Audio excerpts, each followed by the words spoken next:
उदित classes Kuchaman city YouTube channel में आपका हार्दिक स्वागत है।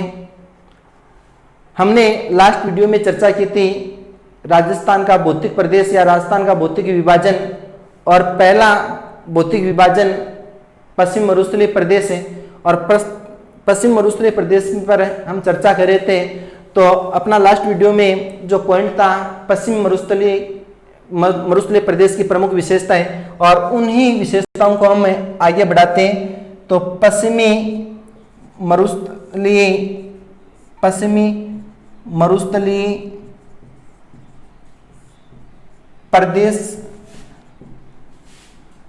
प्रदेश की प्रमुख विशेषताएं। तो इन विशेषताओं की हम बात करें तो सबसे पहले पश्चिमी मरुस्थलीय प्रदेश है, ये 33 सागर का अवशेष है, 33 सागर का अवशेष। और इसके बारे में हम प्रमाण, एक तो अवसादी चट्टानें, उसके बाद में कुलदरा गांव जहां मछली के अवशेष मिले, इनके बारे में ये प्रमाण है 33 सागर का अवशेष के। उसके बाद में जो पश्चिम मरुस्थलीय प्रदेश हैं ये 1.75 लाख वर्ग किलोमीटर क्षेत्र में फैला हुआ है इसका विस्तार, और उसका जो विस्तार उत्तर पश्चिम से दक्षिण पूर्व की ओर है, और यह है 640 किलोमीटर लंबा है। और इसकी हम चौड़ाई की बात करें तो चौड़ाई इसकी पश्चिम से पूर्व तक है 300 किलोमीटर है, ये बातें पढ़ी थी। और राजस्थान में पश्चिम मरुस्थलीय प्रदेश है, इसका विस्तार 61.11% भाग पर ये फैला हुआ है। और ये पश्चिम मरुस्थलीय प्रदेश, हम भारत की बात करें तो ये राजस्थान, पंजाब, हरियाणा और गुजरात राज्यों में फैला हुआ है। ये दोनों लाइनें जो राजस्थान पुलिस में कंपटीशन में पूछी जा चुकी हैं कि पश्चिमी मरुस्थलीय प्रदेश का विस्तार राजस्थान में 61.11%, और ये भारत के कौन कौन से राज्यों में फैला हुआ है, राजस्थान, पंजाब, हरियाणा और गुजरात राज्यों में फैला हुआ है। इसके बाद में जो नेक्स्ट इसकी विशेषता बनती है कि विश्व में जितने भी मरुस्थल हैं, जैसे हम बात करें विश्व के सबसे बड़े मरुस्थल की सहारा मरुस्थल है, गोबी का मरुस्थल है, अट्टाकामा मरुस्थल है, ये जितने भी मरुस्थल हैं, और उन मरुस्थलों में सबसे ज्यादा जो जैव विविधता पाई जाती है तो वो कौन से मरुस्थल में, थार के मरुस्थल में पाई जाती है। तो ये जैव विविधता के लिए प्रसिद्ध है। जैव विविधता का मतलब है जीवों में पाई जाने वाली भिन्नता जैव विविधता कहलाती है। तो यहाँ जैव विविधता पाई जाती है, और हमें ऐसी विशेषताओं को हम आगे बढ़ाते हैं। तो थार का मरुस्थल है जो भारत में इसका विस्तार 62% तक है, राजस्थान में इसका विस्तार 61.11% है। इस मरुस्थलों में सबसे ज्यादा जनसंख्या पाई जाती है, सर्वाधिक यहाँ जनसंख्या पाई जाती है। मरुस्थलों में सर्वाधिक जनसंख्या वो थार के मरुस्थल में, थार का मरुस्थल। तो ये भी आपको याद रखना है। यदि मरुस्थलों की हम बात करें तो जनसंख्या घनत्व है, जो 1 वर्ग किलोमीटर में रहने वाले व्यक्तियों की जनसंख्या, वो जनसंख्या घनत्व कहलाती है। तो जनसंख्या घनत्व के मामले में भी थार का मरुस्थल है वो 1 नंबर पर है। उसके बाद में एक प्रश्न बनता है कि जो थार का मरुस्थल है वो ग्रेट पेलियो आर्कटिक अफ्रीकन सहारा मरुस्थल का पूर्वी भाग है। यह प्रश्न पूछा जाता है कि जो थार का मरुस्थल है वो ग्रेट पेलियो आर्कटिक अफ्रीकन सहारा मरुस्थल का पूर्वी भाग है, और इस थार के मरुस्थल में जीरोफाइट वनस्पति पाई जाती है। जीरोफाइट वनस्पति को हिंदी में कहते हैं मरुद्भिद बीज वनस्पति का मतलब है मरुस्थलीय भागों में उगने वाले वनस्पति, कंटीले वनस्पति जो इस मरुस्थल में पाई जाती है, जीरोफाइट वनस्पति। उसके बाद में जो नेक्स्ट विशेषता इसके जो बनते हैं वो है कि यहाँ 20 सेंटीमीटर से 50 सेंटीमीटर तक वर्षा होती है। और यदि हम इसको मिलीमीटर में लें तो 200 mm से लेकर 500 mm तक वर्षा होती है। तो इस मरुस्थल पश्चिम मरुस्थलीय प्रदेश की हम विशेषताओं की बात करें, 33 सागर का अवशेष है, 1.75 लाख वर्ग किलोमीटर में यह फैला हुआ है। उत्तर पश्चिम से लेकर दक्षिण पूर्व की ओर यह 640 किलोमीटर लंबा है और उसके बाद में चौड़ाई 300 किलोमीटर है। विस्तार इसका 61.11% है। भारत में ये राजस्थान, पंजाब, हरियाणा और गुजरात राज्यों में फैला हुआ है। ये मरुस्थलों में सर्वाधिक जैव विविधता है वो थार के मरुस्थल में पाई जाती है। और जनसंख्या की बात करें तो सबसे ज्यादा जो मरुस्थलों में थार के मरुस्थल में सर्वाधिक जनसंख्या पाई जाती है। तो इस प्रकार की बातें। और ये ग्रेट पैलियो आर्कटिक अफ्रीकन सहारा मरुस्थल का पूर्वी भाग है और इस मरुस्थलीय भाग में जीरोफाइट वनस्पति यानी कि मरुद्भिद वनस्पति पाई जाती है। और इस मरुस्थल में 20 सेंटीमीटर से लेकर 50 सेंटीमीटर तक वर्षा होती है। तो इस प्रकार की, और यदि हम इस वर्षा को mm में लें तो यहाँ 200 mm से लेकर 500 mm तक वर्षा होती है। तो ये पश्चिमी मरुस्थलीय प्रदेश की प्रमुख विशेषताएं हैं और उन विशेषताओं से संबंधित है। कंपटीशन में कई बार प्रश्न पूछा जाता है कैसे पश्चिमी मरुस्थल का जो विस्तार है वो राजस्थान में कितना प्रतिशत है, 61.11%। तो इनको आपको याद रखना है कि जितने भी विश्व के किस मरुस्थल में सर्वाधिक जनसंख्या पाई जाती है तो थार के मरुस्थल में। सर्वाधिक जैव विविधता वाला मरुस्थल कौन सा है तो थार का मरुस्थल। इस प्रकार की बातें आपको याद रखनी है। अब उसके बाद में हम पढ़ेंगे पश्चिम मरुस्थलीय प्रदेश के उप भाग और उप भाग में हम पहले पढ़ेंगे रेतीला शुष्क मैदान। रेतीला शुष्क मैदान और रेतीला शुष्क मैदान की हम बात करें तो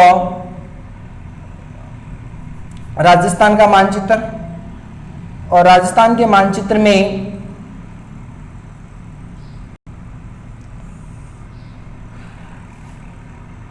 गग्गर का मैदान, ये 25 सेंटीमीटर वर्षा रेखा, 25 सेंटीमीटर वर्षा रेखा ये दो भागों में बांटती है। एक है रेतीला शुष्क मैदान और एक है अर्ध शुष्क मैदान। ये रेतीला शुष्क मैदान और इधर वाला मैदान है अर्ध शुष्क मैदान। यानी कहने का मतलब 25 सेंटीमीटर वर्षा रेखा पश्चिम मरुस्थलीय प्रदेश को दो भागों में बांटती है, एक तो रेतीला शुष्क मैदान और एक अर्ध शुष्क मैदान। तो रेतीला मैदान और अर्ध शुष्क मैदान ये दो भाग है, इनको आपको याद रखना है। और इस वीडियो में हम चर्चा करने जा रहे हैं रेतीला शुष्क मैदान। अब ये रेतीला शुष्क मैदान है, इसके भी दो भाग है। दो भाग कौन कौन से, एक तो बालूका स्तूप युक्त प्रदेश और एक जो भाग है वो है बालूका स्तूप मुक्त प्रदेश। यानी कहने का मतलब कुछ भाग है जहां बालूका स्तूप है और कुछ भाग जहां पर बालूका स्तूप नहीं है। इन दोनों को पढ़ने से पहले हम ये देखेंगे कि बालूका स्तूप क्या होता है। देखो, वायु अपर्दन के द्वारा वायु उड़कर रेत उड़कर एक जगह जमा हो जाती है तो वहां कुछ टीले बन जाते हैं।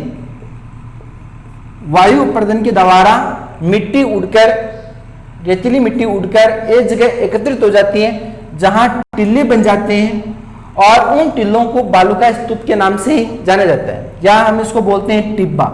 रेत की टिब्बों को बालूका स्तूप के नाम से जाना जाता है और बहुत सारे बालूका स्तूप है जिसकी हम चर्चा करेंगे। तो इससे 25 सेंटीमीटर वर्षा रेखा बालूका स्तूप, यहां जैसलमेर और जैसलमेर के बाद में यहां एक बाग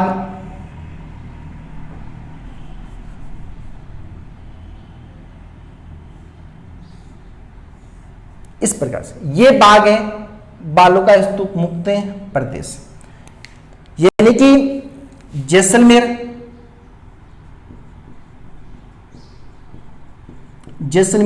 और जैसलमेर में पोखरण जो काफी फेमस है, पोखरण, और यहां की बात करें जोधपुर, और जोधपुर में फलोदी जोधपुर, और उसके बाद में यहां बाड़मेर, और बाड़मेर में यहां बालोतरा बाड़मेर। ये जो क्षेत्र है बीच का, जैसलमेर, फलोदी और बालोतरा बाड़मेर, ये है बालू का स्तूप मुक्त प्रदेश। यानी कहने का मतलब यहां बालू का स्तूप नहीं है, ये पूरा एरिया चट्टानी प्रदेश है, ये पूरा एरिया चट्टानी प्रदेश है। और यहां चट्टाने हैं, चट्टानों के कुछ टिल्ले हैं, और इसको बोलते हैं हमादा। ध्यान रखना, पोखरण, फलोदी और बालोतरा का जो भाग जो त्रिभुजाकार आकृति में है, यहां बालू का स्तूप नहीं है, बालू का स्तूप मुक्त प्रदेश है ये। और यहां बालुआ पत्थर की चट्टानें पाई जाती है। यहां चट्टानों से एक मरुस्थल है जिसका नाम है हमादा, जिसको बोलते हैं चट्टानी मरुस्थल। चट्टानी मरुस्थल के नाम से जाना जाता है, या इसको बोलते हैं पथरीला मरुस्थल। हम पढ़ रहे हैं बालू का स्तूप मुक्त प्रदेश। या वापिस देखते हैं, जैसलमेर, पोखरण, फलोदी और बालोतरा बाड़मेर, ये पूरा क्षेत्र बालू का स्तूप मुक्त प्रदेश है। यहां बालू का स्तूप नहीं है, ये चट्टानी प्रदेश है, और उस चट्टानी प्रदेश को हम्मादा के नाम से जाना जाता है। हम्मादा क्या है, प्रश्न पूछा जाता है। हम्मादा ये है पथरीला मरुस्थल, पथरीले मरुस्थल को हम्मादा के नाम से जाना जाता है, यह आपको याद रखना है। उसके बाद में नेक्स्ट यहां हम्मादा के बाद में यहां एक सीरीज जिसका नाम है लाठी सीरीज। ये प्रश्न पूछा जाता है, लाठी सीरीज क्या है। यहां जैसलमेर में पोखरण, और पोखरण से हम बात करें मोहनगढ़ की, पोखरण से लेकर मोहनगढ़ तक एक भूगर्भीय जल पट्टी, और इस भूगर्भीय जल पट्टी को लाठी सीरीज के नाम से जाना जाता है। प्रश्न पूछा जाता है लाठी सीरीज क्या है, तो लाठी सीरीज का विस्तार कौन से जिले में, यह आपको याद रखना है, जैसलमेर में लाठी सीरीज है। प्रश्न पूछा जा चुका है कंपटीशन में, लाठी सीरीज किस जिले में, जैसलमेर में। और लाठी सीरीज का विस्तार पोखरण से लेकर मोहनगढ़ तक। और लाठी सीरीज क्या है, एक भूगर्भीय जल पट्टी है, यह आपको याद रखना है।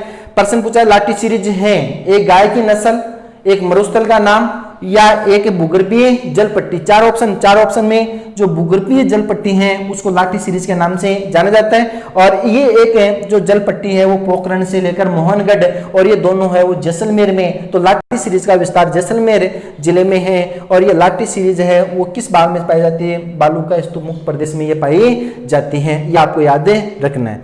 उसके बाद में नेक्स्ट है लाठी सीरीज से एक प्रश्न पूछा जाता है कि जो लाठी सीरीज है, इस लाठी सीरीज क्षेत्र में कौन सा खनिज पाया जाता है। तो ये भी प्रश्न कंपटीशन में पूछा जा चुके हैं। जो लाठी सीरीज है वहां एक खनिज पाया जाता है जिसका नाम है रॉक फास्फेट।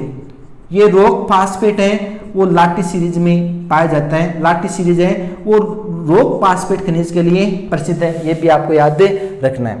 तो चट्टानी मरुस्थल जिसको हम्मादा के नाम से जाना जाता है, ये पथरीला मरुस्थल। यहाँ एक लाठी सीरीज पोखरण से लेकर मोहनगढ़ तक ये भूगर्भीय जल पट्टी है। यहाँ एक खनिज पाया जाता है जिसका नाम है रॉक फास्फेट। उसके बाद में नेक्स्ट है, यहाँ इसमें से एक प्रश्न बनता है वह है आकलवुड फॉसिल पार्क। जैसलमेर के दक्षिण में Akal wood fossil park, Akal wood fossil park जीवाश्म है। ये है जैसलमेर और जैसलमेर के दक्षिण में, ये ध्यान रखना है। आकलवुड फॉसिल पार्क ये जैसलमेर के दक्षिण में स्थित है। ये अभयारण्य भी है, मरुद्यान जिसको कहा जाता है मरुद्यान, और ये मरुद्यान आकलवुड फॉसिल पार्क के लिए प्रसिद्ध है। उसके बाद में जो ये बालू का मुक्त प्रदेश है, यहां पलाया झील या एक है रन या ढाड, और एक है वर्ड आता है बालसन। ठीक है, पलाया झील, रन, ढाड और बालसन, तो ये आपको याद रखना है। जो ये बालू का मुक्त प्रदेश है, यहां पलाया झील, यानी कि इस क्षेत्र में जो मरुस्थलीय क्षेत्र में जो पहाड़ी है और पहाड़ियों का जो बीच का भाग है, जहां पहाड़ियों का जो क्षेत्र है जिसको बालसन के नाम से जाना जाता है, पहाड़ी क्षेत्र, जो पथरा जो पहाड़ी क्षेत्र है जिसको बालसन के नाम से जाना जाता है। और उस पहाड़ी क्षेत्रों में जब बीच के भाग में जब वर्षा का जल एकत्रित हो जाता है तो वहां झीलें बनती हैं जिसको बोलते हैं पलाया झील। यह प्रश्न पूछा जा चुका है कि बालसन क्षेत्र में जब वर्षा का जल एकत्रित हो जाता है तो वहां झीलें बनती हैं, अस्थायी झीलें, जिसका नाम है पलाया झील, और ये अस्थायी झीलें हैं। तो पलाया झील किस जिले में पाई जाती है? पलाया झील पाई जाती है जैसलमेर में। उसके बाद में ढाड और रन। ढाड और रन का मतलब है जब दो टिल्लों के मध्य, जब दो बालू रेत के टिल्लों के मध्य जब वर्षा का जल जब भर जाता है तो इसको रन व ढाड के नाम से या टाट के नाम से जाना जाता है। दो टिल्लों के मध्य जब निम्न भूमि में जब वर्षा का जल एकत्रित हो जाता है तो उसको ढाड या रन के नाम से जाना जाता है। उसके बाद में बालसन, पहाड़ी क्षेत्र को, मरुस्थलीय क्षेत्रों में पहाड़ी क्षेत्र को बालसन के नाम से जाना जाता है। और इस बालसन क्षेत्र में जब वर्षा का जल एकत्रित हो जाता है तो जिले बनते हैं, उसको पलाया जिलों के नाम से जाना जाता है। और यहाँ ये अस्थायी जिले हैं। उसके बाद में एक है इस क्षेत्र में मिलते खड़ीन। खड़ीन ये प्रश्न पूछा जा चुका है। जो खड़ीन है ये वर्षा जल एकत्रित करने का स्रोत है। वर्षा जल एकत्रित करने का प्रमुख स्रोत, वर्षा जल एकत्रित करने का प्रमुख स्रोत है वो खड़ीन है। और खड़ीन में वर्षा के जल को एकत्रित किया जाता है। और ये खड़ीन परंपरागत जल स्रोत है। और ये भी कौन से जिले में पाया जाता है? जैसलमेर जिले में पाया जाता है। तो बालू का स्तूप मुक्त प्रदेश है, ये बातें आपको याद रखनी है। और इनमें प्रश्न किस प्रकार से बनता है वापस देखते हैं एक बार। बालू का स्तूप मुक्त प्रदेश, बालू का स्तूप मुक्त प्रदेश, ये हम पढ़ रहे हैं। इसके प्रश्न, बालू का स्तूप मुक्त प्रदेश कौन कौन से क्षेत्रों में? जैसलमेर, पोखरण, फलोदी, जोधपुर और बालोतरा, बाड़मेर। ये तीन जिलों का जो बीच का त्रिभुजाकार आकृति में फैला हुआ बालू का स्तूप मुक्त प्रदेश है, बालू का स्तूप नहीं है। और ये क्षेत्र लगभग 65 किलोमीटर क्षेत्र में फैला हुआ है। 65 किलोमीटर क्षेत्र में फैला हुआ है, ये भी आपको याद रखना है। तीन जिलों में जैसलमेर, फलोदी और बालोतरा, त्रिभुजाकार। यहां इस क्षेत्र में जो पथरीला मरुस्थल है, पथरीला मरुस्थल है जिसको बोलते हैं हमादा के नाम से जाना जाता है। उसके बाद में यहां आकलवुड फॉसिल पार्क है। आकलवुड फॉसिल पार्क, फॉसिल का मतलब जीवाश्म है, जो जैसलमेर में है, ये भी आपको याद रखना है। यहां सबसे बड़ा क्वेश्चन बनता है वो बनता है लाठी सीरीज का। लाठी सीरीज, सबसे पहले तो आपको ये देखना है लाठी सीरीज कौन से जिले में? जैसलमेर में। उसके बाद में यह समझना है कि लाठी सीरीज क्या है। ये लाठी सीरीज भूगर्भीय जल पट्टी है, भूगर्भीय जल पट्टी जो लाठी सीरीज के नाम से। इस लाठी सीरीज का विस्तार कहां से कहां तक है? ये पोखरण से लेकर मोहनगढ़ तक, पोखरण से लेकर मोहनगढ़ तक है लाठी सीरीज स्थित है। ठीक है, ये आपको याद रखनी है। और इस लाठी सीरीज वाले क्षेत्र में एक खनिज पाया जाता है और उस खनिज का नाम है रॉक फास्फेट। रॉक फास्फेट लाठी सीरीज है, फास्फेट, ये आपको थोड़ा याद रखना है। उसके बाद में नेक्स्ट है जो प्रश्न बनता है पलाया का। पलाया क्या है? झील है। ठीक है, पलाया झील, और ये कौन से जिले में पाई जाती है? जैसलमेर में। और ये बासन वाला क्षेत्र है, जो पहाड़ी क्षेत्र है जहां वर्षा का जल एकत्रित हो जाता है तो वहां झील बनती है, उसको हम पलाया झील के नाम से जाना जाता है। और ये अस्थायी जिले हैं, अस्थायी जिले। उसके बाद में नेक्स्ट है इसका एक, इसी में से एक प्रश्न बनता है पलाया झील। पलाया झील के बाद में ये रन या ढाड, दो टिल्लों के मध्य, जब दो टिल्लों के मध्य जब वर्षा का जल एकत्रित हो जाता है उसको ढाड या रन के नाम से जाना जाता है। उसके बाद में एक और प्रश्न बनता है यहाँ ढाड और रन के बाद में खड़ीन। खड़ीन क्या है? खड़ीन एक वर्षा जल स्रोत है, वर्षा जल स्रोत। और ये कौन से जिले में पाया जाता है? ये पाया जाता है जैसलमेर में। तो इस प्रकार से जो बालूका स्तूप हैं जो मुख्य प्रदेश हैं उनके क्वेश्चन कौन कौन से बनते हैं, तो उन क्वेश्चनों के बारे में जितने भी मैंने लिखे हैं, लाठी सीरीज है, पलाया है, ढाड या रन है, हमादा है, ये सारे कंपटीशन में ये प्रश्न पूछे जा चुके हैं। उसके बाद में नेक्स्ट है हम पश्चिमी मरुस्थलीय प्रदेश, और पश्चिमी मरुस्थलीय प्रदेश में रेतीला शुष्क मैदान, और रेतीला शुष्क मैदान का जो दूसरा भाग है वो है बालूका स्तूप युक्त प्रदेश।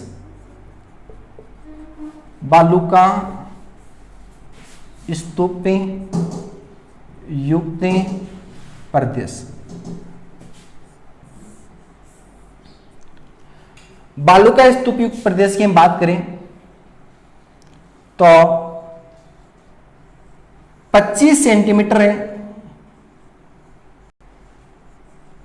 25 सेंटीमीटर वर्षा रेखा, 25 सेंटीमीटर वर्षा रेखा के पूर्वी भाग में सॉरी बालूका स्तूप मुक्त प्रदेश। और बालूका स्तूप मुक्त प्रदेश में हम बात करें तो लगभग मरुस्थल का 58.50% भाग है। मरुस्थल का 58.50% भाग बालूका स्तूप मुक्त प्रदेश है। इस भाग को छोड़ दीजिए और ये बालूका स्तूप मुक्त प्रदेश है। और बाकी ये सारा का सारा जो एरिया है यहाँ ये बालूका स्तूप युक्त प्रदेश है। और बालूका स्तूप युक्त प्रदेश में जो प्रश्न बनते हैं वो बालूका स्तूप से बनते हैं। बालूका स्तूप के प्रकार, बहुत अच्छा क्वेश्चन है। बालूका स्तूप के प्रकार कौन कौन से, इन प्रकारों की हम बात करेंगे। तो बालूका स्तूप के प्रकार सबसे पहले पढ़ेंगे। बालूका स्तूप क्या है? वायु अपर्दन के द्वारा जब बालू रेत उड़कर एक जगह एकत्रित हो जाती हैं तो वहां टिल्लों का निर्माण होता है जिसको बालूका स्तूप के नाम से जाना जाता है। अब बालूका स्तूप के प्रकार कौन से, सबसे इंपॉर्टेंट चैप्टर है, पॉइंट है। तो उसमें एक बालूका स्तूप है जिसका नाम है अनुदैर्ध्य। अनुदैर्ध्य को बोलते हैं रेखीय बालूका स्तूप, इसको बोलते हैं देशांतरीय बालूका स्तूप। ठीक है, अनुदैर्ध्य, देशांतरीय, इसको बोलते हैं सीप के नाम से भी, और उसको बोलते हैं लाइनर बालूका स्तूप। तो अनुदैर्ध्य, देशांतरीय, सीप और लाइनर, तो ये अनुदैर्ध्य बालूका स्तूप के प्रकार है। उसके बाद में एक बालूका स्तूप है, उसका नाम है अनुप्रस्थ। अनुप्रस्थ बालूका स्तूप, अनुप्रस्थ बालूका स्तूप। अनुप्रस्थ बालूका स्तूप के बाद में एक बालूका स्तूप है तारा बालूका स्तूप, यानी कि ऐसे बालूका स्तूप जिनकी आकृति तारे के समान होती है, तो वो तारा बालुका स्तूप के नाम से जाना जाता है। उसके बाद में एक बालुका स्तूप परवलयाकार या हेयर पिन बालुका स्तूप, ठीक। उसके बाद में नेक्स्ट है जो बालुका स्तूप की हम बात करें तो सब्बर काफिज बालुका स्तूप, बालुका स्तूप। तो एक बार इन बालुका स्तूप के बारे में हम पढ़ते हैं कि अनुदैर्ध्य रेखीय देशांतरी शिप और लाइनर बालुका स्तूप क्या होते हैं। देखो, जब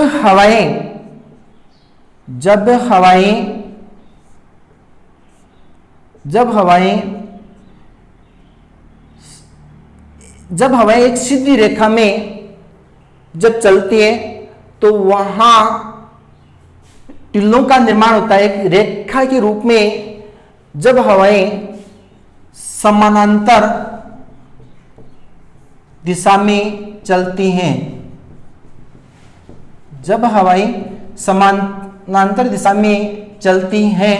तो वहां टिल्लों का निर्माण होता है। जैसे ये टिला, और जब हवाएं एक समांतर एक सीधी रेखा में चल रही है तो इन सीधी रेखाओं में टिल्लों का निर्माण होता रहेगा। तो इस प्रकार से यहाँ हवाओं की स्थिति एक रेखा के रूप में होती है, एक सीधी रेखा के रूप में होती है। समानांतर दिशा में जब चलती है तो वहां टिल्लों का निर्माण होता है, तो उसको अनुदैर्ध्य टिल्लों के नाम से जाना जाता है। और ये अनुदैर्ध्य टिल्ले हैं, तो हवाएं टिल्लों का निर्माण रेखा के रूप में हो रहा है, तो इस कारण से रेखीय बालुका स्तूप कहते हैं। और ये देशांतरीय स्थिति के आधार पर हो रहा है, तो उसको देशांतरीय के नाम से जाना जाता है, और उसको शीट के नाम से भी जाना जाता है, और उसको रेखीय को बोलते हैं लाइनर, तो उसको लाइनर बालुका स्तूप के नाम से भी जाना जाता है। तो इस प्रकार से ये आपको थोड़ा याद रखना है, जब हवाएं समानांतर दिशा में चलती हैं तो बालुका स्तूपों का निर्माण होता है, टिल्लों का निर्माण होता है, जिसको अनुदैर्ध्य टिल्लों के नाम से जाना जाता है। उसके बाद में सबसे ज्यादा ये टिल्ले मिलते हैं जैसलमेर में। जैसलमेर जिले में ये अनुदैर्ध्य टिल्ले सर्वाधिक देखने को मिलते हैं। उसके बाद में अनुप्रस्थ टिल्ले। अनुप्रस्थ टिल्लों का निर्माण होता है जब हवाएं समकोण की दिशा में चलती हैं। जब हवाएं समकोण दिशा में चलती हैं तो वहां बालुका स्तूप टिब्बों का निर्माण होता है, जिसको अनुप्रस्थ बालुका स्तूप के नाम से जाना जाता है। समकोण जैसे हवाएं चल रही है और यहाँ अवरोध आ गया, या कोई पर्वतमाला से आड़े आ गया, या कोई टिल्ला आ गया, तो ये हवाएं चलती हैं, तो चलकर यहीं टिल्लों का निर्माण कर देती है, समकोण पर टिल्लों का निर्माण करती है। तो वहां जहाँ टिल्ले बनते हैं तो वो टिल्ले कहलाते हैं अनुप्रस्थ। वापिस सुन लीजिए, प्रश्न बनता है अनुदैर्ध्य टिल्ले और अनुप्रस्थ टिल्लों में अंतर बताइए। जब हवाएं समांतर दिशा में चलती है, सीधी रेखा में चलती है, तो वहां टिल्लों का निर्माण होता है, वो अनुदैर्ध्य टिल्ले कहलाते हैं। जहां हवाएं समकोण की दिशा में चलती है, समकोण पर जहां टिल्लों का निर्माण करती है, तो वो कहलाते हैं अनुप्रस्थ टिल्ले। और अनुप्रस्थ टिल्लों का निर्माण समकोण की स्थिति पर होता है, तो ये सर्वाधिक पाए जाते हैं बाड़मेर जिले में। तो ये भी आपको याद रखना है। उसके बाद में तारा बालुका स्तूप। जो तारा बालुका स्तूप वहां बनते हैं जहां हवाएं अनिश्चित होती है। जहां हवाएं अनिश्चित होती है, जहां हवाएं किसी निश्चित दिशा में नहीं चलती है, अनिश्चित हवाओं जहां चलती है, वहां तारा आकार बालुका प्रतिरूप बनता है। और ये तारा आकार बालुका स्तूप है, ये मुख्य रूप से सूरतगढ़, जो काफी इंपोर्टेंट, जो एलडीसी सेकंड ग्रेड एलडीसी में प्रश्न पूछा गया था, तारा बालुका स्तूप कहाँ बनते हैं? सूरतगढ़ श्री गंगानगर में बनते हैं। और उसके बाद में एक अनूपगढ़ में, ये अनूपगढ़, और उसके बाद में हम बात करें मोहनगढ़, यहाँ ये तारा आकार बालुका स्तूप बनते हैं। प्रश्न पूछ ले कि जहां हवाएं अनिश्चित दिशा में चलते हैं वहां किस प्रकार का बालुका स्तूप विकसित होता है, तो वहां तारा आकार बालुका स्तूप विकसित होता है। उसके बाद में परवलयाकार या हेयर पिन बालुका स्तूप है। तो परवलयाकार या हेयर पिन बालुका स्तूप है, यानी कि जो महिलाओं, जो बालों को रोकने के लिए जो हेयर पिन जो काम में लेती है, तो उस आकार में जो बालों का स्तूप होते हैं, जिस प्रकार से ये आकृति हेयर पिन के समान, जहां हेयर पिन के समान बालू का स्तूप बनते हैं तो उसको परवलय आकार या हेयर पिन बालू का स्तूप के नाम से जाना जाता है। और ये हेयर पिन बालू का स्तूप है, ये भी आपके संपूर्ण मरुस्थल में देखने को मिलते हैं। तो इसकी हम बात करें, जैसलमेर में भी ये देखने को मिलता है, ये बाड़मेर में भी देखने को मिलता है। उसके बाद में सब्र कापिज बालू का स्तूप। सब्र कापिज जो बालू का स्तूप है, जहां झाड़ियां होती हैं और उन झाड़ियों के आसपास कुछ टीलों का निर्माण होता है, जहां झाड़ियों के आसपास जो टीलों का निर्माण होता है, तो उन टीलों को सब्र कापिज बालू का स्तूप के नाम से जाना जाता है। और आज के लिए इतना ही, नमस्कार।